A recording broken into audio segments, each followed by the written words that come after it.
Happy holidays and welcome to CNTV. I'm Brad Klon. And I'm Quin Tran. Throughout the year, we get to meet talented Chickasaw artists at events, art shows, and festivals. We connect with a Chickasaw who creates gifts of art to be worn.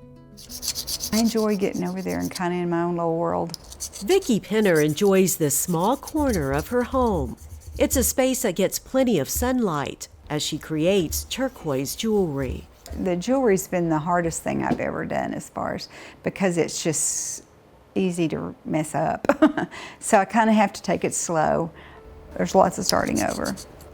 She started jewelry making in 2020, inspired by her granddaughter, Carter. She is really good. She was 14 at the time and she learned on YouTube, of course. But I learned from her. I've always liked turquoise jewelry and silver jewelry, but I never really thought about making it.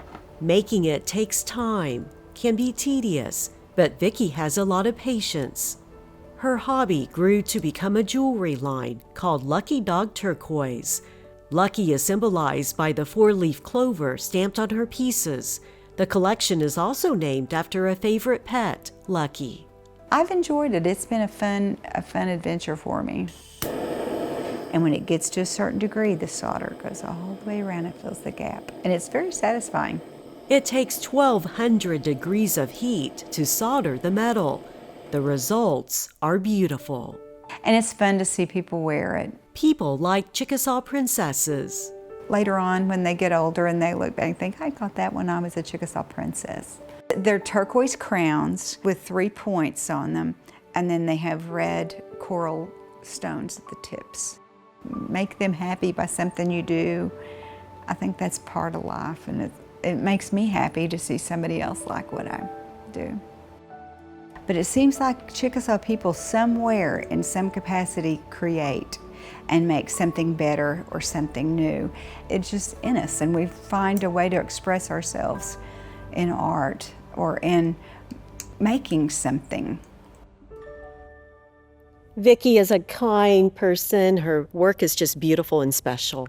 Well, Vicki is not only known for her jewelry making. We first met her several years ago in the kitchen.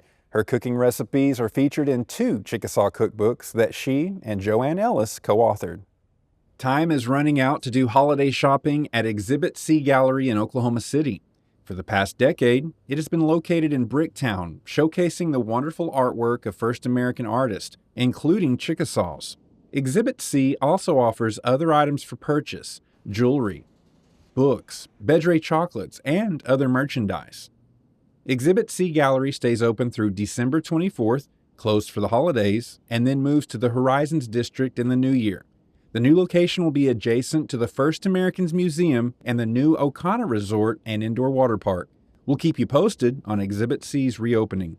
I say Merry, you say Christmas. Merry! Merry!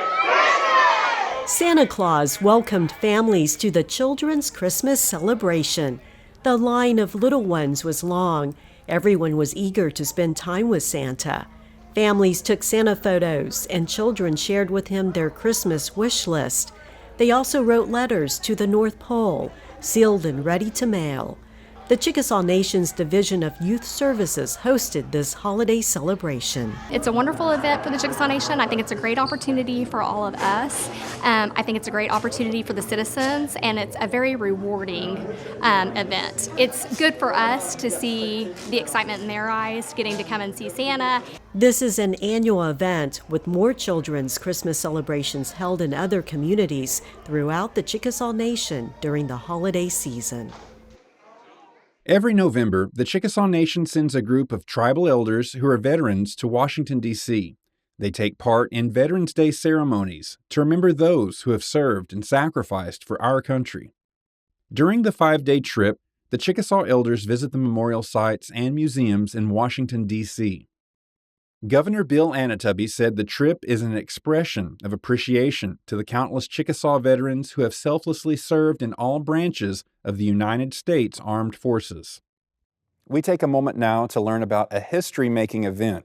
The Chickasaw Cycling Club completed the Homeland Removal Ride from Pontotoc, Mississippi to the Chickasaw Nation Historic Capitol Building in Tishomingo, Oklahoma. A Chickasaw elder and cyclist shares more about that 11-day ride that began with prayer. We do believe in prayer. We believe in the power of prayer. There's a chaplain here at the Chickasaw Medical Center, Randy Wade. We asked him if he had come and bless us before we left Oklahoma, and he did. He was very gracious in doing so. And he prayed for the health, the safety of our group, that we may honor our ancestors, that we can have an idea of what some of the struggles were, even though we could not match what they went through. There were just prayers of blessings, of goodness for us as during the ride. There were 11 designated riders, but our youngest person was 42 and our oldest person was 76.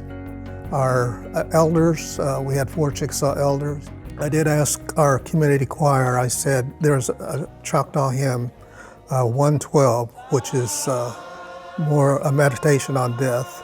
And I asked that they sing that the night before we crossed the Mississippi, because that was one of the songs that kind of sustained both the Chickasaws and the Choctaws. I felt good about, crossing the Mississippi with the blessing of the song as well. Where I'm stepping or where I'm riding, is this where my family went? Or was it another trail? I don't know.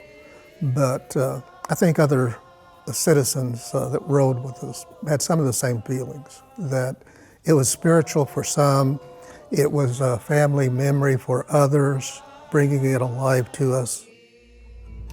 Sometimes we had an escort by the Chickasaw Nation as we entered Oklahoma. And sometimes we'd go through a town and the people would pull off at the side and just park and wait as we passed. And some people were cheering and clapping for us and yelling. So it was just one of those feelings that, okay, thank you for doing this for us, because it meant a lot to us. On the highway coming into Tishomingo was the Governor Anatubby. It was a blessing he was able to be with us that day. As a whole, we were one unit. And I think that's one of the hallmarks of the Chickasaws. A feeling of unity, I think, for me, for our cyclists, making it and doing the whole ride together. We made good friendships. We had a great time getting where we needed to be. And it was a feeling that we dined together, we ate together, and we laughed, we joked, we teased each other, and we were a family. It was a feeling of completeness, something that was so complete that it will stay with me. That historic ride is one of the highlights of the Chickasaw Annual Meeting and Festival, and for this year, 2024. That group inspires us to set goals and to finish strong. We're looking forward to sharing with you more stories in the new year of accomplishments of Chickasaws who are making history and making a difference. On behalf of all of us here at CNTV, Merry Christmas. We'll see you in the new year with another episode of CNTV.